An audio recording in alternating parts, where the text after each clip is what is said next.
What is up, interwebs? Big Blue here, Matt the Cutman with me as always, and we have just come from seeing Spider-Man: Far From Home, the single. We're doing Stranger Things. We have just finished watching Stranger. You're right. You're absolutely right. We were. I'll take that one. That's on me. Take two. Take two. What is up, interwebs? Big Blue here, Matt the Cutman with me as always, and we have just finished binge watching Stranger Things Season 3, or Stranger Things 3, as the internet is so apt to correct people.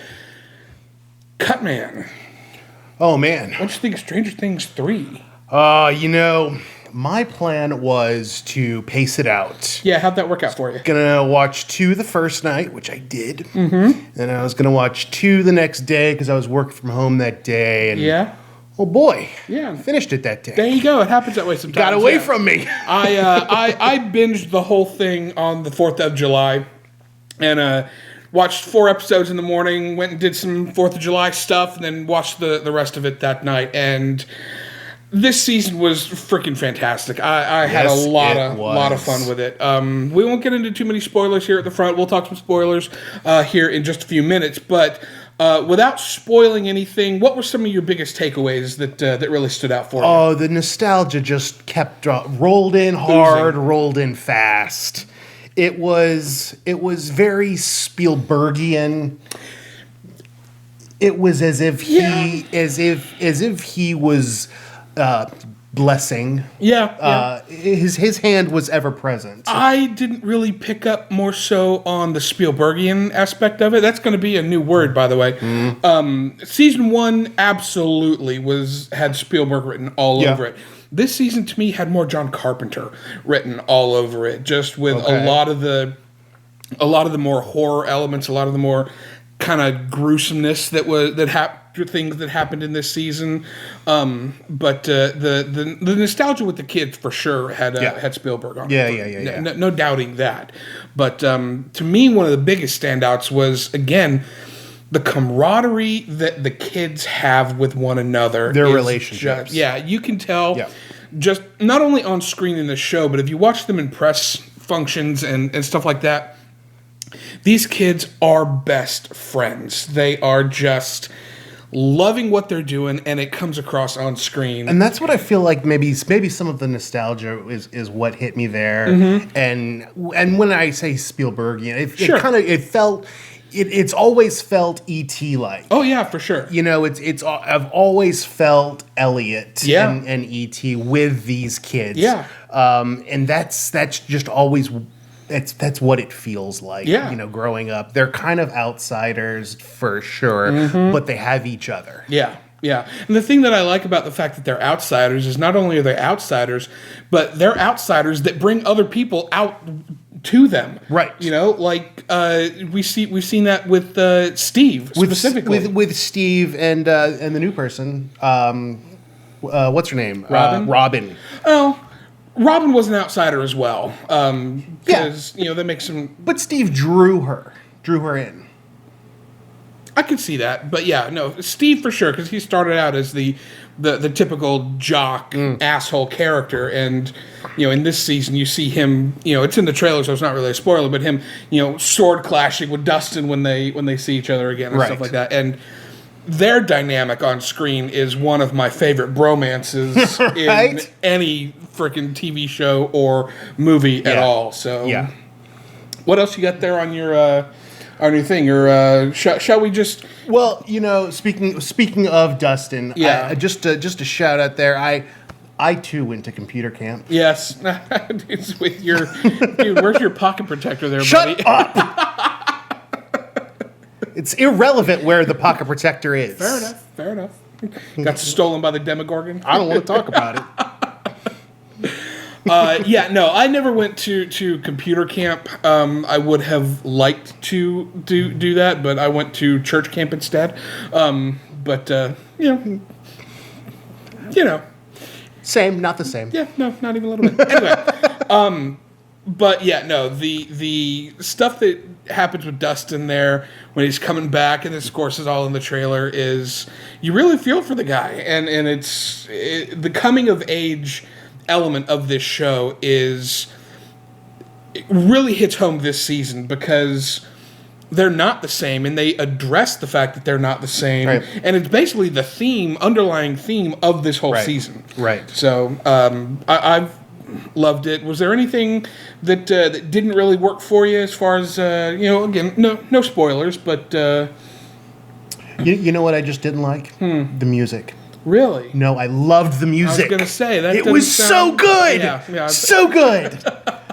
Now, see, I was watching some of the behind the scenes stuff that they had put out, and they made sure to make the distinction between the score and the soundtrack, and Right. they really focus on making sure that they've picked the right song that will play into what's going on screen. Right. And I just think, yes, the soundtrack to this is spectacular. And there was one part in that because the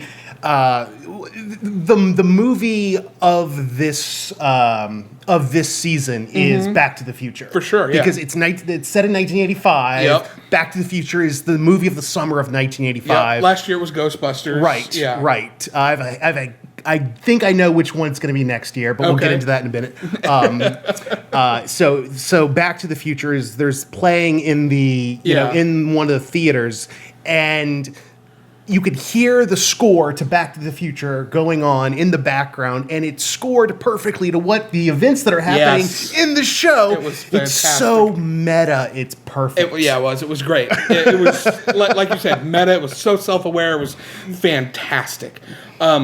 So let's on that note, we'll go ahead and get into some spoiler territory. If you haven't finished watching Stranger Things 3, pause this video, go and Drink a Red Bull and cowboy up. Power through, man up, because it's And by that I mean cocaine. it's hey, sometimes you just gotta.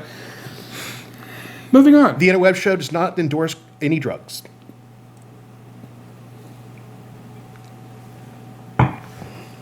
Thirsty?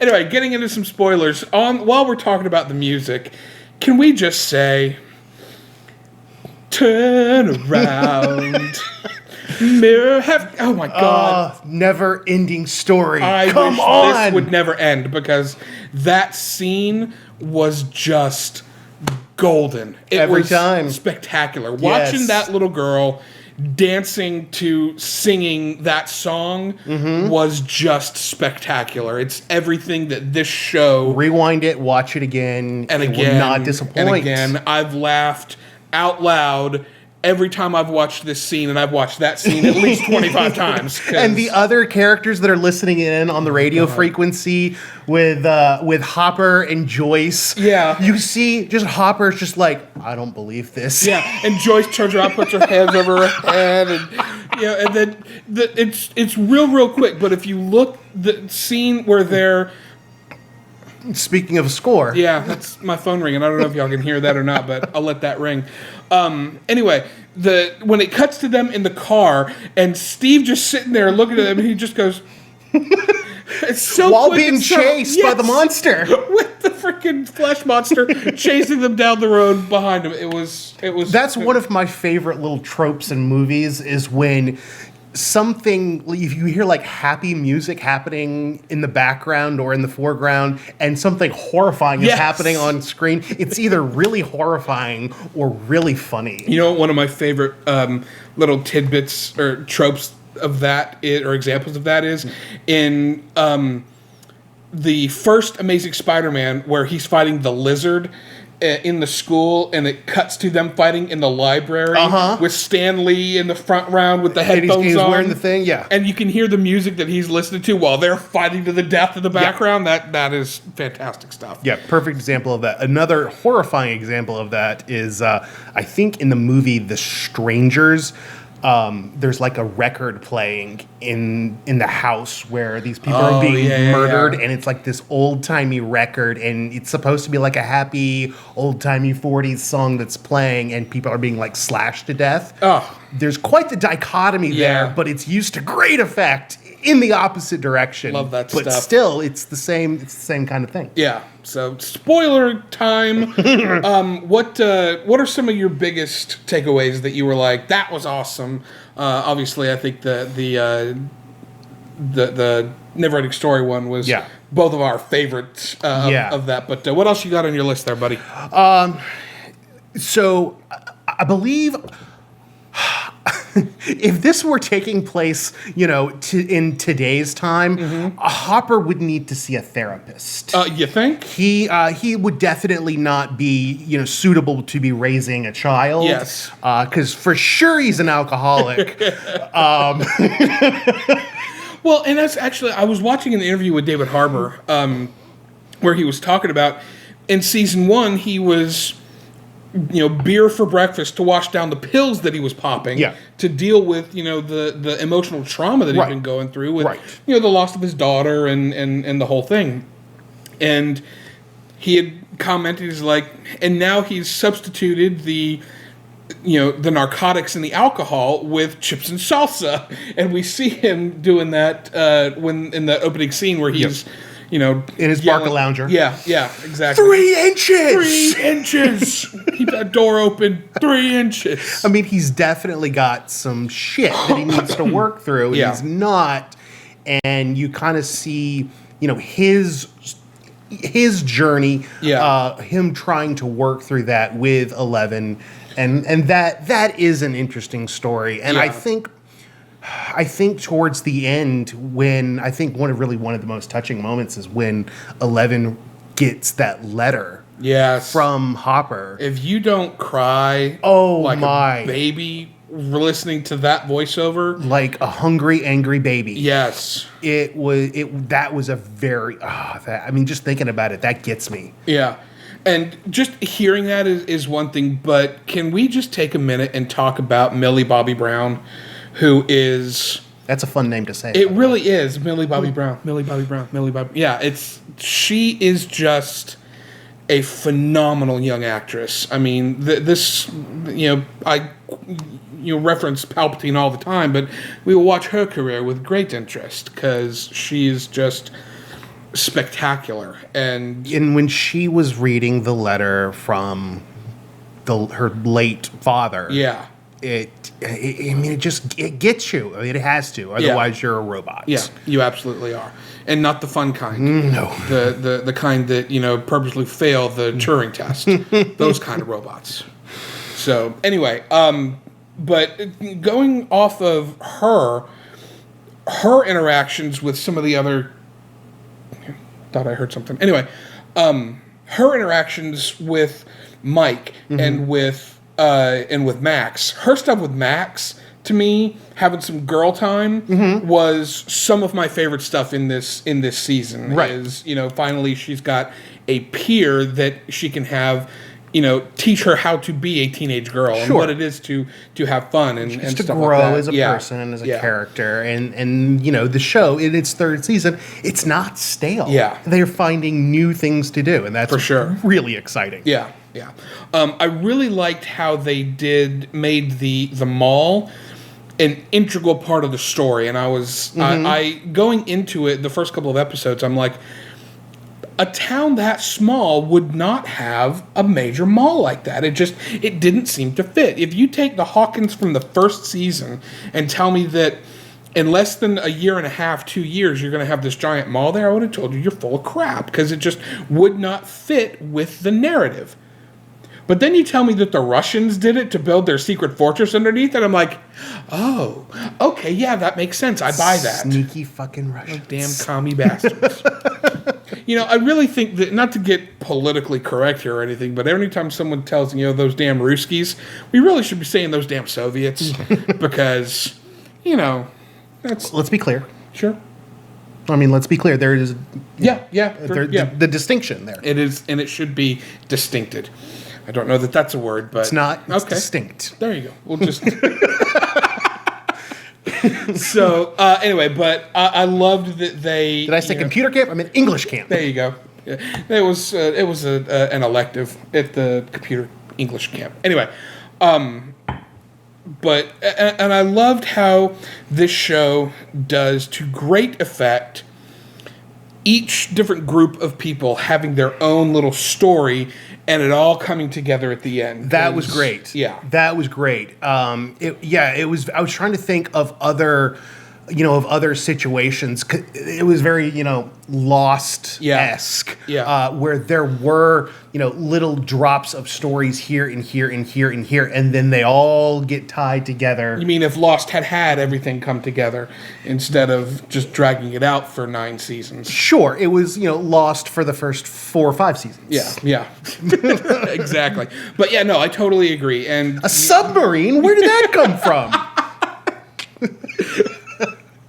The investigations that Nancy and Jonathan were doing versus Joyce and Hop were doing their stuff with the magnets, and then you got the kids being kids, and then oh, by the way, Billy is possessed by the mind flayer, and then he gets the father who turns out to be Nancy's boss, gets tied. Yeah, that's good.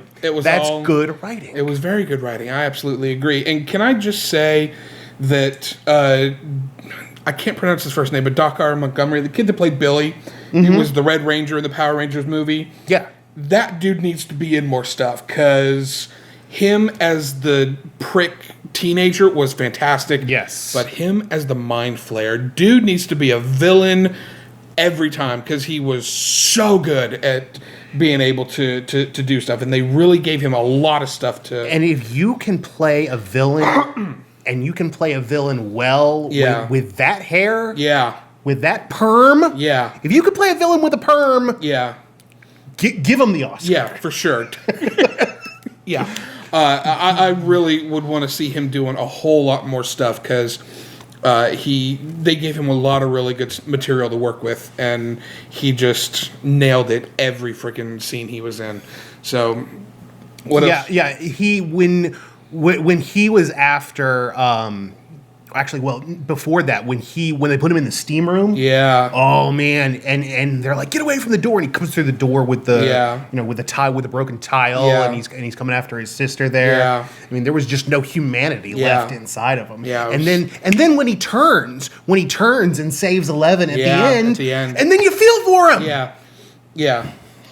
That was a roller coaster. It really was. The whole thing was. And she's, walking through, replaying to him the memories, trying to let him remember his humanity. With his mom. Oh, my God. And the wave was 7 feet. Yeah, it was good stuff. Yeah. So, really, really, really great. What else you got there on your list there, buddy? I know you... just speaking of some of the other relationships, the Hopper and Joyce. Love it. Come on. Love it. Come on. First of all, they get called out by what's his name? The reporter guy. Murray. Murray. Yeah. There's like, what's with the sexual tension here? Yeah. And to be perfectly honest with you, had they not had him call them out like that, I was almost to the point where I was like, okay, enough with the bickering. Right, and that's Murray was the audience standing there. He had enough. And then when Alexi's like, "What? They haven't had sex?" and then they start laughing and rushing together. It was fantastic. It was great. It was amazing. Loved it. Yeah. And another one was Murray and Alexi. Yeah. Yeah, the two of them, having a moment at the fair, and then Alexi getting it. Well, and I love the character arc that Murray goes through, from being the Russian bastard, you commie scum. Right. You having the shotgun in his face at the beginning, to crying over his death at the end. Realizing that okay, just because he's Russian doesn't mean he's not human. Right. And their bonding time that they had together over the course of those couple of episodes, I thought was fantastic. Right. Again, it's just good writing. We have been, blowing sunshine and rainbows up this show's ass for the better part of 20 minutes. Is there anything that you didn't like that stood out, that was like, hey, I really kind of had a problem with that, but, even any nitpicky stuff? It's now, I don't get to watch it again for like another year. Yeah, that's true. Yeah. I guess I would have to sit on that for a little while Sure. and think about it. If I do, I'll leave some in the comments. Yeah. Which reminds me, guys, if you really are liking our content and you want to help kind of support our channel and make us grow, drop down into the comments and interact with what we're doing. We always read the comments and we always respond because we like hearing what you guys have to say. So if you're wanting to see us do, YouTube recognizes the fact that the more engagement that a video has, the more likely it is to suggest it to other people. So drop a like, drop a comment, share the video, stuff like that. So what about Hopper's sacrifice? As soon as they said, yeah, we'll go on that date, I was like, oh, this is not going to end well Yeah. for one of them. Because it definitely was written a little bit. You could kind of tell, especially when he had that moment with Eleven and then the moment with Mike where he was like, he didn't say take care of her, but you could tell that's what the line should have been. Yeah. And had he said take care of her, I think it would have given away The foreshadowing. The foreshadowing would have been a little too on the nose. But it, right there. But again, I mentioned to you this on the phone when we were talking earlier, that classic movie trope, we didn't actually see him die. So, and then of course we get to that post-credit scene, which if you didn't realize there was a post-credit scene, spoiler. What's wrong with you? Yeah.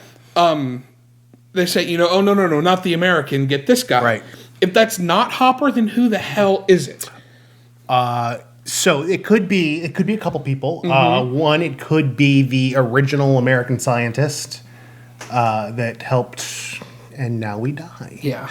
That helped create the rift between the here and the. You mean upside- Matthew Modine? Matthew Modine. Yeah, Dr. Brenner? Character. Yeah. Could be him. My theory is that Hopper escaped into the upside down. Into the upside down. Yeah, that's a lot of people think that too, because you see him turn and look Right. at the rift that's open. Yeah. So, but yeah, so those two are the only other potential explanations that I could think of. Which that, would set up 11 going to the upside down. Yeah. I think it's a little far-fetched for her to, put on, combat boots and go to Russia to get him. Yeah. But her going back to Hawkins and going into the upside down would be Would make be the an most interesting sense. story. Yeah, no, I absolutely agree with that. A couple of things that I kind of had a problem with was the blatant caricature of Arnold Schwarzenegger's Terminator. That The music almost sounded the same. Dun dun dun dun dun. Dun dun dun I dun was dun. just like, okay, I get it. You like 80s movies at that point. It was just so blatant and almost spoof-like. It was like, okay, is this a Wayans Brothers movie now? But again, the fight scene between him and Hopper was... Yeah. Or the couple of fight scenes that he had with Hopper He were definitely posed as a threat. Yeah. What makes a villain good. Yeah. Is that they pose a threat to your hero. Yeah. And then, of course, the freaking goofball colonel, the Russian commanding officer that was literally like he was in Looney Tunes. I was just like, okay. And I get it. You expected him to be chasing after a moose. Yeah. Dude, that's the best fucking analogy I've ever heard, man. That's great. Yeah, that's exactly right. It's like moose and squirrel. So, but yeah, those were the only two things that I had really stood out as I wish that had been better. Because it took the nostalgia factor that we love so much about this show and turned it into a caricature of what those 80s movies were and stuff like that. So I mean, it's like that that guy would have been the villain in that what's that Val Kilmer movie where he's the spy, Top Secret? Heat. No, just kidding. Jackass. Fucking retard. Anyway, so I think that we are both obviously huge fans of this show and all the characters. Oh, you know who we didn't talk about? Who didn't we talk about? Well, I mean, we mentioned a little bit, but was Robin from Oh, Robin and Steve. That was a standout character right there. You know, Actress. I posted on. I'm a member of a group on Facebook called Gam Fam. It's a bunch of geeks and video game people and whatnot. And somebody had posted that they were, halfway through watching it. And I commented like, "Oh, I'm halfway through too." And this is the only thing that I could say. And I had taken the jealous boyfriend or the jealous girlfriend gif where the boyfriend and girlfriend are walking and the other girl turns and looks. Yeah. I put Nancy as the current girlfriend, Robin as the one that's walking the other way, and I put me watching Stranger Things season 3, and then of course turns out she's doesn't play for the right team for that to be a thing, which I loved how they just kind of like that was said well that very played. matter of factly, but they didn't make a big deal out of it. Right. It's like, and I like how Steve's character didn't, without missing a beat, he just kept on being her friend. Yeah.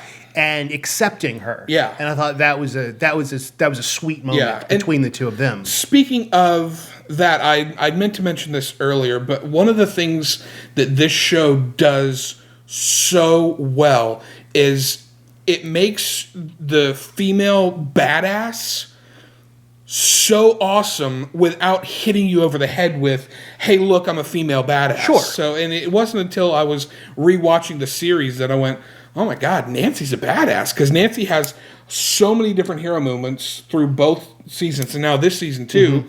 Obviously, Winona Ryder is, Mama Bear. When she picks up the phone and calls back the guy on the...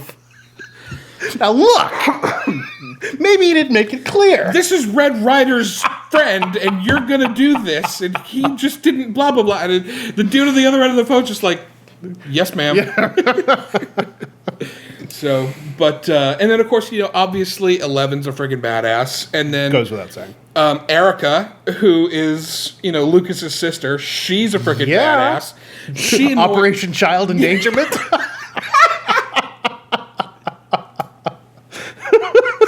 Oh, my God. Yeah, and the conversation that she had with... Dustin in the air vent where he's calling her out saying, you're a nerd. He goes, how do you know so much about My Little Pony? He goes, because I'm a nerd. It was fantastic. And then, of course, Robin. She's the one that cracks the damn code. She's a badass, too. So, a lot of amazing, women being a badass. Talking about nostalgia, we got, friggin' Ripley and Sarah Connor and several other 80s badass women. Indeed. So anyway, what else you got? That was end of list. That was end of list. Well, then I guess that's end of video. So if you're still watching, greatly appreciated. Go ahead, subscribe to the channel just by clicking on the link that's right here. I've got another fun video for you to watch right up here. We're only halfway through the summer, and we've got some other fun stuff that is getting ready to come out. Stay tuned for all our fun content that we got, and we will see you on the interwebs. I feel like I should play the Superman theme over that.